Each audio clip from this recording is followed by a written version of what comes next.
You guys familiar with trailers at all? I used to do landscaping, so some trailers. I'll run through it real quick just in case you guys ever have to tow it again, okay? If your own vehicle. Yeah. This is a breakaway safety cable. When this gets pulled, it's a last emergency to lock the brakes up in case it ever came free from the vehicle. Okay. This is something that gets hooked up separate from your chains. So this is a secondary safety. Your chains are your number one safety. When we hook up our chains, we cross our chains and hook them up. This is your actual ball here. Oh. Come on. You want to lift up. Is it lifted up? Come on. Well, I'm going to lube that. So this guy pops right up. That's how you'll actually hook up on your ball. Yeah. This worked just fine moments ago. That's funny. 7-way right here. Plug in for our lights and actual braking power, right? And then our brakes as well too can go through here. That's our 7-way. Front jack actually loading and unloading, electric, Oh, nice and easy. nice. This is also our leveling front to back. So if you need to level it front to back, you'll use this jack. Okay. If you want to level side to side, you'll put a piece of wood or a block under your tire. Okay. Then you'll pull the camper on. So when they're parking at the delivery guide, you might as well get a level, use your phone or something, or eyeball it, or get inside and make sure it feels comfortable. But have him adjust it there while he's there. Because if it needs to be rolled onto a block of wood on the left side or the right side, it needs to be on the vehicle. Okay. Make sense?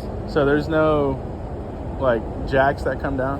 There is stabilizer jacks, Yeah. but they're not meant for leveling whatsoever. What they're meant to do is put pressure on the ground to stop it from swaying while you walk around. Okay. So you will be putting those down, and I'll show you how. But when you put them down, it's only meant to touch the ground, put a little pressure, stops it from swaying. It's not meant to literally lift up and level. It's super dangerous to try and use them for any more pressure than just touching the ground, because if they fail and some reason you're trying to change a tire or you have something under there and it fails, you don't want to have that issue because they're not meant for that. Okay. They're just stabilizer jacks. Okay. A leveling system would be different, and I would explain that for sure. Yeah. But leveling for us is this jack front to back and then pad side to side. Okay. Very cool. Yeah. Propane right here. This has a latch back here. Pop this open. Opens your cover. 2 propane tanks, they're full. This right here is to loosen up this whole top little piece right here, the actual can. You can take it all off if you'd like. Takes Take off this whole, that's fine. this whole thing top. will slide up. Oh, the entire case. Yes. This is for the oven and This what else? propane will be used for like the oven, the stove, or the the stove and the furnace, the water heater if you'd like. The water heater also does electric, so I'll show you all that inside. But the heater. Yeah, The heater is the gas. yeah. The Okay. furnace is definitely the gas. Okay. You do have a heat pump. It puts Uh-huh. out some small heat, but if you actually want it to get hot in there, Uh-huh. because it's cold, you would be using propane most likely. Okay. I'll show you exactly how everything works. So to change out or fill these tanks. You would be pulling this off all the way, pull your case off. The tanks will be right there. They'll be loose. You'll be able to pull this out. You'll unthread these, of course, right here, and then you'll be able to pull your tank out and get it filled. Okay. We do have a regulator here, so this part is directional. You'll want to see this too. So this is a little arrow almost. It points at that tank, or I can switch it to the other side to point at this tank. What that means is it's going to draw from this tank first. So I'm going to open this tank. Now it's going to draw from there. If I had both tanks open, if that tank ran out, it will automatically switch over to this tank and start pulling propane. The reason we don't like that is because if you're cooking and it somehow switched over earlier and now you're out on the second tank and it dies in the middle of your cooking, that's a big issue, right? We like to keep one closed, one open. When this runs out, you know you still have a full one. You turn this on and you go get this one filled. Yeah. That's that one the, has to be open. No. if you wanted to use, this one will have to be open to use this one. This one stays closed. And then if you would like, when this one's empty, you open this one up, switch over the regulator to this side, and then you can go get this filled. You'll close this one first, of But course. my question is, you said when it switches over automatically, that can still be closed? No, this has to be open. Okay, that's this fine. has to be open. But to we don't want it. automatically We don't switch. want it to switch over automatically. You don't? No. It's Because we don't know that we're running out of gas completely. yeah. If you keep this one closed, whenever you run out, you're like, okay, now it's time for me to get this one filled. But I still have all bunch of time because this one is still good. Yeah. You know what I mean? You just switch it over. Yeah. Yeah. Switch it over at that point and then work on getting this one filled casually, not in a rush. Yeah. But It saves rather as you. opposed of being stuck with no gas because we didn't know that both tanks were running out. Right. That's the exact reason. If in the middle of the night you're using the heat and it's cold and you were to completely run out, man, what a nightmare. So to prevent that, we keep one at a time open. So when that runs out, you know you've got one. Perfect? Good there? All right. Any more questions on the propane? Go ahead. When I come back, I bring you guys inside, right? I might make a mess or whatever, but I come back, close it all up, get it travel ready. Okay. So another thing like these right here, they're not actually locked before you guys left or it leaves this place. I'm gonna lock everything. Okay. And this is, I'll show you in a moment. Well, we'll get to the battery for now. All right. Watch this little guy. Are these lights here? That light switch is back here. That was a tricky one. It's a little red button. Oh, okay. Turns on a little night light. Helps you at night if you're hooking up. Nice. It's much better at night, of course. Yeah. What's that for again? This is the jack.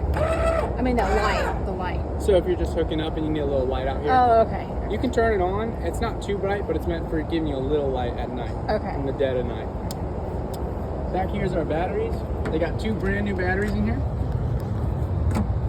Open this guy up. 2 brand new batteries. You can come and do your maintenance check or swap your batteries if you ever wanted to. Are those any specific kind of battery? Just normal wet batteries. They're marine batteries. Okay. They're 12 volt standard in every unit pretty much. You can always try to upgrade to lithium, last longer, have more amp hours, but pretty much you're going to be at a campsite plugged in at all times. There's 3 ways of keeping this battery charged, these batteries. Now the only reason that's important is because if you ever lost power and you still want to have a little bit of lights and use like your water heater and the furnace, those are 12 volt. So as long as these are charged, you'll be able to use that in case of an emergency, but otherwise you don't really need it, you're plugged in. But charging them, you can plug in and it trickle charges your battery while you're plugged in. So like right now, we're charging the batteries. If I ever got solar and laid out a panel and then hooked it up to my batteries, that can charge my battery. And the third way is being plugged in through the vehicle. When you're plugged into the vehicle, it uses the alternator to also trickle charge the battery while driving. So those 3 ways of charging the battery, right now we're doing one of them, so we're fine. If you're at the campsite plugged in, you're fine. And I'll show you more on the battery disconnect we have inside. It disconnects the batteries if you'd like, and we'll get there. Close this guy up. Now if you see that little pin, Yeah, I was wondering what that was. so that handle, if there's a spare tire right under there. Okay. The way it works is you get down there in case you ever have to. You'll lift that handle, pull the pin, it drops down, and then you can free up the tire, take the tire out. If you really want to see, you'll have to duck down and look. Oh, okay. I see the handle now. So you'll be able to drop your tire. Yeah. It's filled up to the right air pressure, ready to go in case of usage. Okay. Good there? Yeah. There's a lot packed up front. Don't worry. And I'll have you come to this side. We have one more feature for the propane. You look right there. That's a quick connect for propane. So it takes a 1/4 inch quick connect. It's basically standard on RV grills and stuff like that. That 1/4 inch. But it's a propane, so it's a propane line. You can use it for any propane feature you want. If you were up north and you got heavy mosquitoes, there's mosquito killers that run on propane. That's always a great example. You can plug it in, and you have your custom hose. You'll have to get a hose that fits. Yeah. And then you can plug in whatever you want. A grill, a tiki torch, or a mosquito killer. Anything that's propane, That's cool. you can use out here. Would that be appropriate, like if you wanted to like set up some stuff like permanent, like stuff for her like porch? Yeah. Have like some heaters or lights or something. Yeah, as long as you could figure out how to get the hoses and the right ends that you can thread on the 1/4 inch quick connect. You can quick connect right to it and run your power, or run your propane. Are there other propane ports? That's the only one I know. Okay. And most Airstreams have them right here in the front. Okay. But not really like they come with the grill. And if they do come with grill, maybe they have them back there. I don't work on Airstreams too often because they have other people that work them. They're just more advanced technicians. Yeah. And I got this one, so I'm learning here with you guys. And this is what I was told. They're up front almost every time. Okay. So pretty cool. They also give you these too. This is a secondary plug-in for your 30 amp. So we have one back there. This is for a generator hookup in case you ever wanted a generator. So you could set up and plug it in the front. But you also can use it either one. You can plug your shore power in up here if it fits easier, okay? Or if your cord doesn't reach the back one, but it reaches the front one, you use this one. Okay. They'll do the same. And that's for the electric. Yep, that's for all your power. If you have 30 amps, you're gonna have AC, microwave, all your outlets, every bit of power. But if you go under 30 amps, for some reason, if you lose power, and you're running on the batteries, you don't have AC, you don't have microwave, no regular outlets. At your campsite, they probably offer 50 amp and 30 amp, but if for some reason, let's say it was only 50 amp, we offer adapters that go from 30 to 50 to give you power. And let's say you only had a wall outlet, and that's it for the day, or something like that. We have adapters for that too, that'll give you the rest of your power besides the AC. So, some options in case you need it. We have a lot of adapters for different situations. Hey, Go ahead. I see that there was no like waxing involved with the detailing. I'm not too sure how they do these. On waxing this, I don't think they wax. Okay. Or polishing, just like some of this. I did see somebody trying to polish some stuff, but not like a polish, like not like, you know, sitting there with a rotor thing. Yeah. They had just some spray on a towel trying to clear some stuff up. Is Yeah. this, you want me to try and get something on this? I would like to. I mean, that's really just it feels like a lot. You just feel that, man. You know what I mean? Oh yeah, that could be wiped a little bit. I'll try it and see what we can do, okay? Just try to get it as new looking as possible. I'm gonna try, okay? I gotta ask for Right. approval and stuff. Yeah. Somebody's gotta pay for the man hours. Let's put it on it. Yeah. Cool. Yeah. This right here does open up, right? It's your front screen. Open that up, lock it on this side, lock it on that side. If you don't mind, thank you. You have to really tighten it down. Not too tight, it's pretty light, so just make sure it stops and it's snug.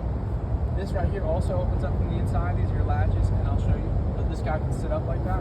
It's also, excuse me, just a rock protector for your window. Same like this, the rock guards, right? Because you're driving. Yeah. Up to you if you want to ever open them up and take them off or whatever you want to do. But this one opens up like it's supposed to, okay? Yeah. And then of course shutting it down would just be like that. Yeah, I'll leave see it so how we it can show you the window. But yeah, go I'm ahead. screwed. and try. Oh, you want to leave it? Oh, you can leave it. I want to show you the window when Okay. we get inside. It won't open if this is down. Oh, okay. All right, guys, we'll walk this way. Are we feeling comfortable up front? Yeah. You good? They packed in a lot of stuff. Flying cloud. Yeah, Flying Cloud. They got some really weird names for these Yeah. shoes. Compartment storage. I'll pop that open. Pop this one open.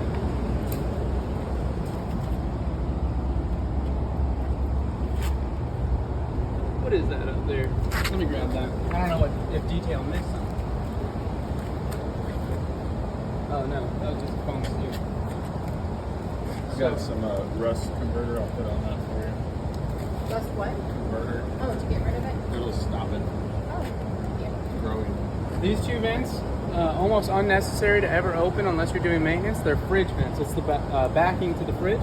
Okay. So if you'll notice here, there's hot air blowing out of it. That's because it's trying to push out the hot air with this little fan. So you can just pretty much leave this closed at all times. Is that how it's supposed to look? Yeah.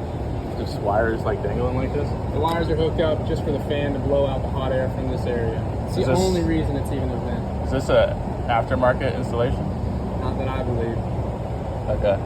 Hooks up right there with its power output in here just to blow the hot air out. They all have to get rid of that hot air from producing cold air, right? It just heats up a lot when it's trying to fight the cold air. Yeah.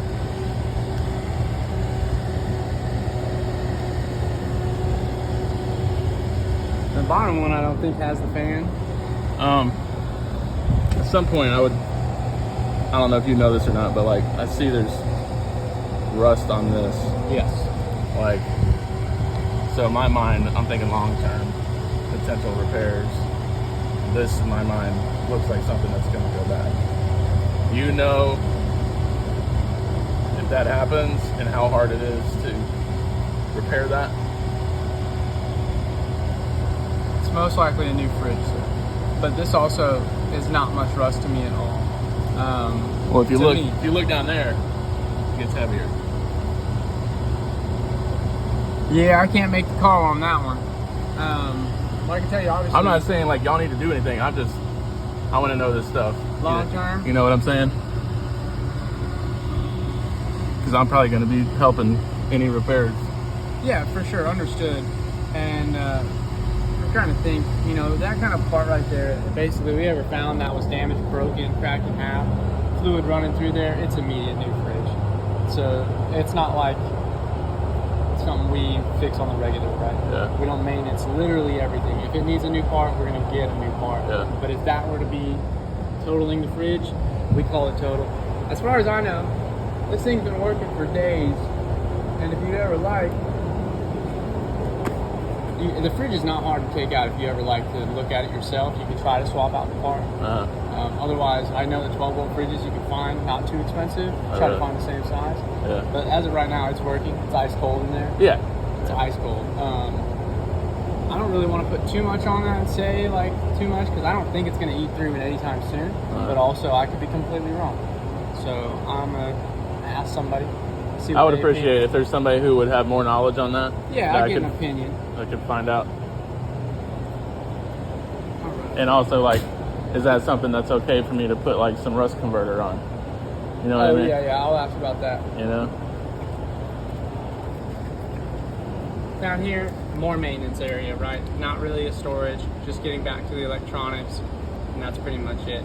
Also vented. It's a nice breather vent just for the heat back here. Okay.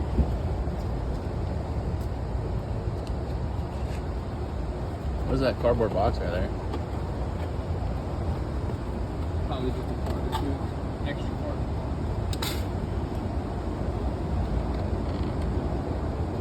Still sealed. Interesting.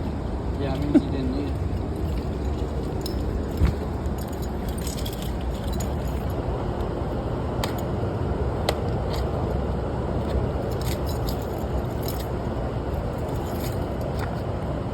Oh, look at that. What is it? It's a replacement fan for that. Oh, okay. If you ever Just need in it. case. Yeah. It's nice. It's got a few fuses in there. Oh, okay. So What are those? What are those? little screws? Oh, for the fan. Probably. Yeah. What is this thing? Is that? Probably a little grate support for it. Oh, okay. Yeah, it lines up, so Nice. it's a nice little support. It's good to know if your little fan ever goes out, you got a backup. That was a good eye. This was pretty tucked in there.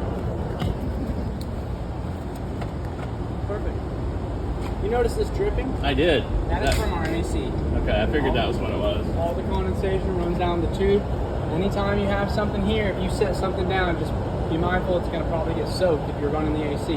That's normal? Yeah, 100%. Okay. Like inside, I'd have that fifth wheel, one of the Columbus in there, was dumping water all over the floor. I have to put a bucket because it's always going to condensate, and it just is so much that it dumps out.